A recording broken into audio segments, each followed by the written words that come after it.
What's going on, baseball fans? How are we doing? So could we actually see Juan Soto get traded by the trade deadline this year? Well, I don't know. It seems crazy, but I have come up with 5 teams that I think would make the most sense as a trade partner for Juan Soto. Let's go talk about it. Before I go over my 5 teams, let me go over exactly how I came up with this list. First off, do they have the space in their outfield? Do they need the offense? Do they have the position available in either of their corner outfield spots? Next, do they have the prospects? It's going to take quite a bit of prospects to get Juan Soto. Also, do they have the money? I'm going to pick 5 teams that I think would also be able to give him a big extension. So, let's get to the teams. Before I get to my 5 main teams that I think would make the most sense as a trade partner for Juan Soto, I want to go over a couple of teams that I think you would hear about a lot that would like to make a trade for him, but I don't think they have the pieces to get it done. And that's the Toronto Blue Jays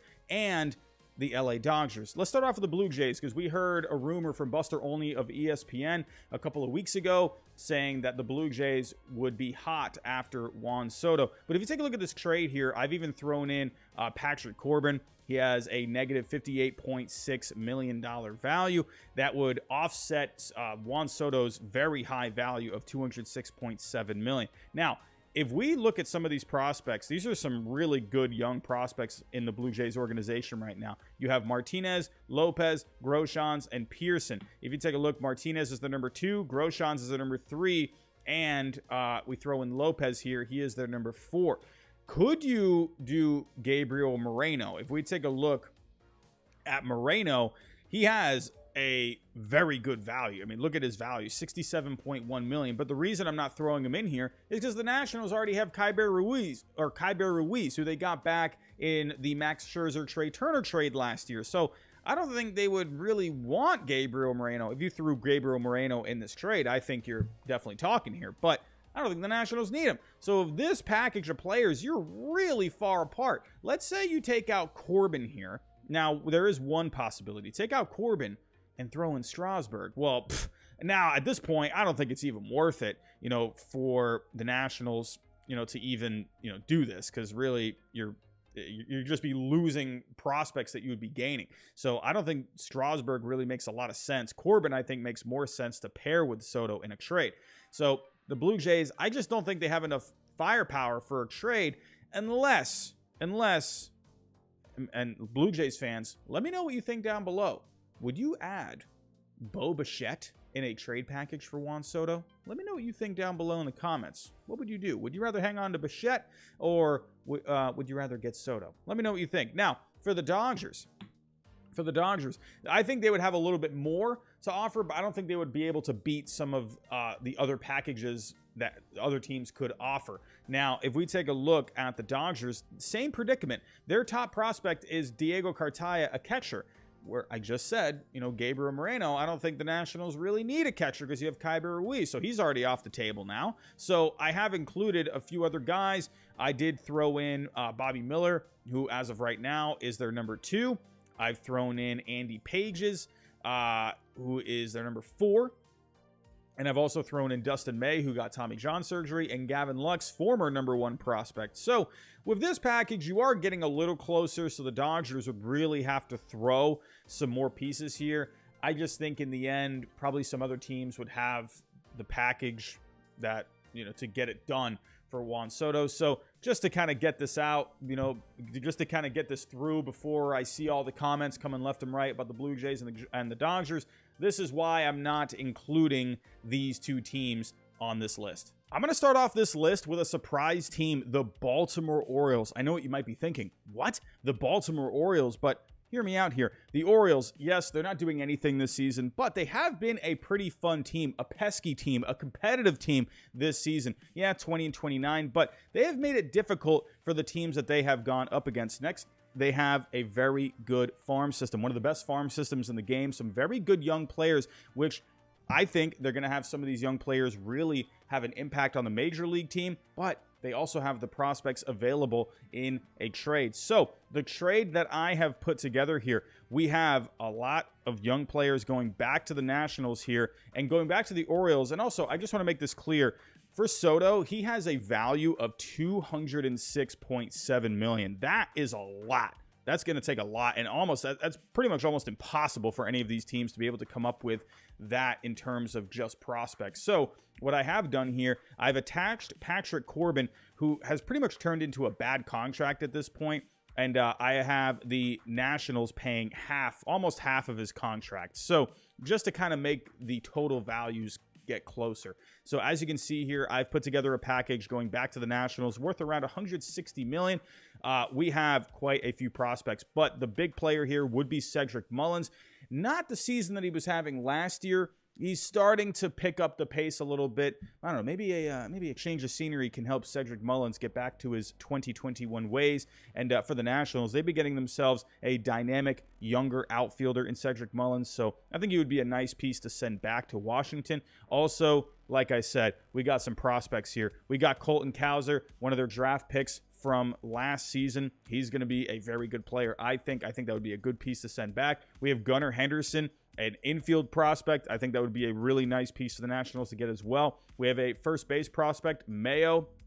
If we take a look at where he is, Kobe Mayo, number 7 overall. We also have Jordan Westberg. He was a draft pick from a couple of years ago as well. So if we go take a look here, we have Colton Cowser, number 4. Oh, I also forgot to mention DL Hall would also be going back to the Nationals here. So the Nationals would be getting back a very nice package here. You got some outfielders, you got some infielders, you got some pitching, you even got a first baseman as well. So just going over it, you have Colton Cowser, the number 4, DL Hall, the number 5, the number 6, Jordan Westberg, the number 7, Kobe Mayo, along with Cedric Mullins. I think this Orioles team, I think they're going to be pretty good in the next couple of years. They have prospects like Adley Rutschman and Grayson Rodriguez, and that's another one. They're going to hang on to both of those guys in this trade. So, Nationals fans, tell me what you would want. Would you demand someone like Adley Rutschman or Grayson Rodriguez? But, you know, just for Orioles fans, I did a trade where you wouldn't have to include those guys. So, I think with this Orioles team, there's a lot of talent, and to add an impact player like Juan Soto and to build around him for years to come, I think would be huge for the Baltimore Orioles. And I think they could be a sneaky player if there was a trade market to open up for Juan Soto. Let's stay in the American League East, and of course, we got to talk about the New York Yankees. Every time we talk about Juan Soto, there's always someone out there saying, oh man, Juan Soto to the Yankees. We got to get that done. And I think the Yankees could get something done for Juan Soto. Again, in this trade, I do have Patrick Corbin, and I'm going to be honest with you. Like I said, in all of these trades, we got Patrick Corbin going back because I think Soto's value is just going to be too high. I think you need to attach some negative value here to be able to get a deal done. And but this would also be good for the Nationals because they're shedding payroll as well. So I think for the Yankees, getting someone like Patrick Corbin, that'd be, you know, a nice boost for a rotation, give you another arm, some depth. So, and but here we go. Here is the trade. So we got Jason Dominguez, the next Mike Trout, the Martian, going back to the Nationals. He has been picking it up in the minor leagues lately. So maybe the Yankees can take advantage of that recent resurgence from Jason Dominguez. We have their top prospect, Anthony Volpe, going back here to the Nationals. I think you would have to include him. There's no other prospect that really comes close in terms of value, at least as of right now.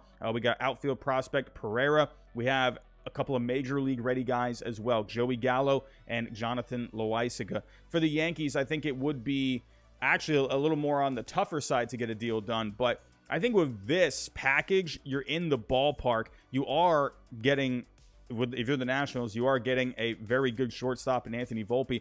He's actually off to a bit of a slower start this year in the minor leagues. He's only hitting 203, so I don't know, maybe that value is maybe that would come down if he doesn't pick up the pace. But Volpe, very good season last year. There's a lot of potential with him. I think Jason Dominguez, this is a guy who's highly touted, and for the Nationals to get an outfielder like him in return of Juan Soto with the potential that he just oozes, I think the Nationals would be pretty happy to get that. And then Pereira, another outfielder, and then a couple of, you know, major league guys. Gallo's going to be a free agent soon, and then Loaisiga, you're getting a really good arm for the bullpen.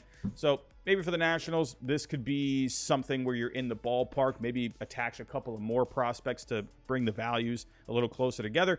But I think with the Yankees, man, if you had Juan Soto, oh man, could you imagine Soto in this lineup, Soto at Yankee Stadium? Of course they have the money to get that done. A young player like Juan Soto being in a Yankee uniform for years to come, Yankee fans, I see that you're drooling already, but let me know. What do you think of this trade down below? Or let me down below in the comments. What do you think? At number 3 on my list, I have the San Diego Padres. Juan Soto would be a huge boost for the Padres right now. The Padres have been finding a lot of ways to win. They're a very clutch team this year. Their offense doesn't necessarily rank extremely well this year. If we go take a look at the offensive rankings here on Fangraphs, the Padres, they only rank 19th overall in offense. But if you take a look at where they rank in terms of clutch, they are number 2 overall. The Mets right now number 1, but the Padres have been finding ways to win. I think Bob Melvin's been plugging guys in at the right spots at the right times. The Padres have been finding ways to get it done. But I think a bat like Juan Soto would bring a lot more consistency to this team. And could you imagine a lineup with Juan Soto, Manny Machado, Fernando Tatis Jr.? Now, listen, I know Fernando Tatis Jr. got the big old contract, but when you have a chance to get a guy like Juan Soto, I mean, come on. That's just insane to me. And the Padres, they have the prospects to get it done. They've been getting rid of a lot of prospects in the last couple of years, but they still have some prospects to be able to get a deal done. Once again, I have Patrick Corbin being attached to Soto to bring the value down, to make it a little bit more digestible. And then going back to the Nationals, you're getting a dynamic player in C.J. Abrams. He is currently their number 1 prospect. And then we have a couple of more prospects here. Robert Hassel, he is their number 2. And then also going back would be Ryan Weathers. He's not a prospect anymore, really, but young pitcher that could help out the Nationals. And then a major league ready player in Trent Grisham. You can just stick him right in the outfield to replace Soto. So I think for the Nationals, you're getting a really good younger major league player in Trent Grisham, and you're also just getting some youth onto this team. Maybe you could take out one of these guys and maybe throw in a few other guys. You know, you got guys here like James Wood, Jackson Merrill. They have some value to them, but they are pretty far away.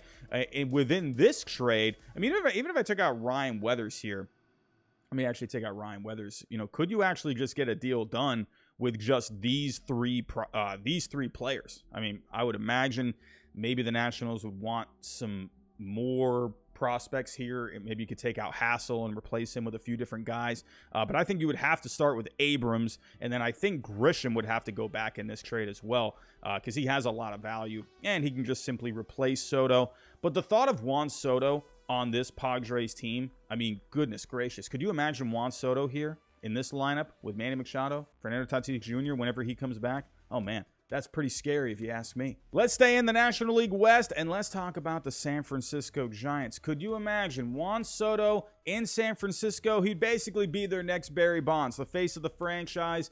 Juan Soto with the Giants, I think, would be awesome. And you know what? I think they might have enough to be able to get this done. Now, the only sticking point I have with the Giants is their willingness to be able to spend that money. I don't know if they'd be willing to give a huge extension like that for Juan Soto. Maybe they could make an exception here because it is Juan Soto. He's the modern day Ted Williams. I mean, maybe the Giants, you know, like I said, they haven't been willing to spend that money lately, or at least the big bucks. They have been giving out some contracts, but not like, you know, hundreds of millions. So Juan Soto, maybe that could be a bit of an exception. I think they could get a deal done. It would definitely be starting with their number 1 prospect, Marco Luciano, shortstop prospect that would be going back to the Nationals here.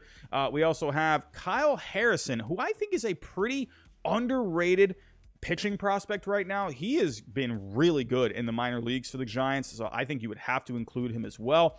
I have a couple of outfield prospects going back to the Nationals as well. We got Luis Matos, and we have Heliot Ramos, which I think are 2 really nice pieces to add to your organization.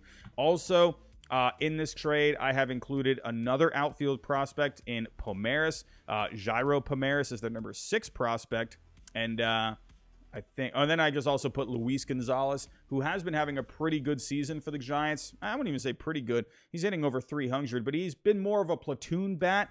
But maybe you could send him back to the Nationals. That'd be a nice piece for them. He's only 26 years old, so hey, could be a nice piece for them. With this trade, I don't know. I don't know if they're I think you would need to add a little bit more. You are pretty far apart. I wouldn't say really far apart in terms of value. You're around 20 million apart. If we go to validate the trade here, they consider it a minor overpay. So, hey, for the Giants, they've been really good also with helping turn some pitchers around. Patrick Corbin hasn't really had a lot of success in Washington minus that first season. But I think Corbin for the Giants can end up being a pretty nice piece. And then Soto, you're basically getting your next Barry Bonds. I would love to see Juan Soto as a San Francisco Giant. I think the Giants, they might have a bit of an outside shot of being able to acquire his services. And coming in at number 1 on my list, I have the Detroit Tigers. This one might be a bit surprising, but I think overall, the Tigers would have the best shot at being able to acquire Juan Soto. They have the money to be able to sign him up to an extension. They have the prospects to get a deal done. And they're a young team, while maybe not having the season that people thought they would, but they're on that track. And to be able to throw Juan Soto into this organization while they're trending in the right direction, this Tigers team could be a juggernaut. And I think he would be awesome for this Tigers team. And then also Patrick Corbin as well. That could be just another piece that you add to the rotation for a Tigers team that I think is going to be really competitive in the next couple of years. So let's talk about the prospects first. So going back here, Riley Green, this is where I think the Tigers have just the biggest advantage of them all. You have one of the top prospects in the game in Riley Green. Actually, as of right now, if you go take a look at the top 100 on MLB Pipeline, he is the number 2 overall prospect. So they have that advantage in terms of being able to throw in that prospect power. Riley Green, he is going to be really good. So you could start off with him. They have a few other prospects that you could throw in this deal as well. Jackson Jobe was their first-round pick in last year's draft. You have Matt Manning, a young starting pitcher that you could send back to the Nationals as well. We have Keith. Where is Keith? Colt Keith, the number 12 prospect. I mean, I don't know if you wanted to put another one of these guys here. You could do that too. Maybe Creedler. That could be a pretty nice piece. And then also have Akil Baddoo, young outfielder. He hasn't really had the season that people thought he was going to have. Just has not really, I don't know what's been going on with him. But he had a pretty good season last year. So this is a guy, maybe a change of scenery. Akil Baddoo in Washington could kind of get him turned around a little bit. I think the Detroit Tigers, while yes, it would be tough to send away someone like Riley Green, also send away a young pitching prospect in Jackson Jobe, as well as a young pitcher in Matt Manning. If you have a chance to get Juan Soto, I mean, Tigers fans, I got to know what you think. Would you give up these kind of pieces for someone like Juan Soto? I think that would be amazing for them. A team that is on the right track. I mean, you're going to be having some guys coming off of the books eventually. Miguel Cabrera will eventually be off this payroll. But could you imagine a guy like Juan Soto with another guy like Spencer Torkelson, who has all the potential in the world? Could you imagine those guys? Man, oh man, oh man. Just the thought of it, it sounds pretty fun if you ask me. So let me know what you think down below in the comments of the teams that I think have the best chance of acquiring someone like Juan Soto. And just another thing with these trades, the trades that I put there, those aren't the end-all, be-all. Let me know, would you add some guys to certain trades? Would you take some guys out? Those are just kind of starting points, really, for those trades. So let me know your thoughts down below. But that's all I have for right now. Thanks for watching, and I'll talk to you next time.